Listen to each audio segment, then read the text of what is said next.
ভোরের আলো আমাদের শেখায় অন্ধকার যতই গভীর হোক না কেন আলো একদিন আসবেই।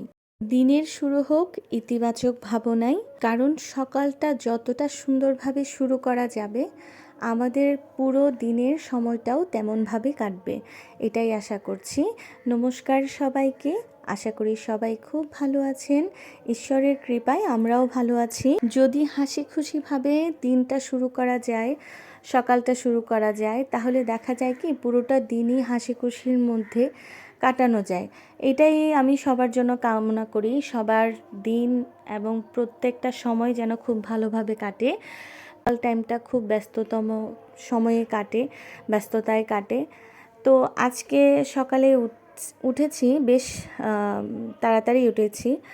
উঠেই আমি প্রথমে চা আর ডালটা বসিয়ে দিয়েছি, কারণ আমাদের বাসায় প্রত্যেক দিন সকালবেলা ডালটা খাওয়া হয়, মানে ডালটা আমাদের বাসার কমন খাওয়ার। তো সব কিছু রেডি করে নিয়েছি। আজকে রুটি বানিয়েছিলাম বলতে রুটি বানানো ছিল, আগে লাল আটা রুটি জাস্ট ছেঁকে নিয়েছি। তো আজকে হাজব্যান্ডকে লাঞ্চে দিয়েছিলাম মাছের মাথা দিয়ে কচু রান্না করেছি, সাথে ছিল আলু আর কাঁকরোল দিয়ে রুই মাছ।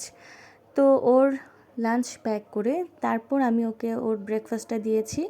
ওই যে বললাম না সকালে ডালটা থাকে, এক বাটি ডাল খেয়ে যায় ও, ডিম দিলাম আর সাথে ছিল রুটি। তো সব কিছু প্যাক করে দিলাম। এই তো তারপর মামনিকে রেডি করিয়ে ওকে খাইয়ে স্কুলে পাঠিয়ে দিচ্ছি। আজকে ওর পরীক্ষা, সবাই আশীর্বাদ করবেন, ভালো থাকবেন, সুস্থ থাকবেন। ধন্যবাদ।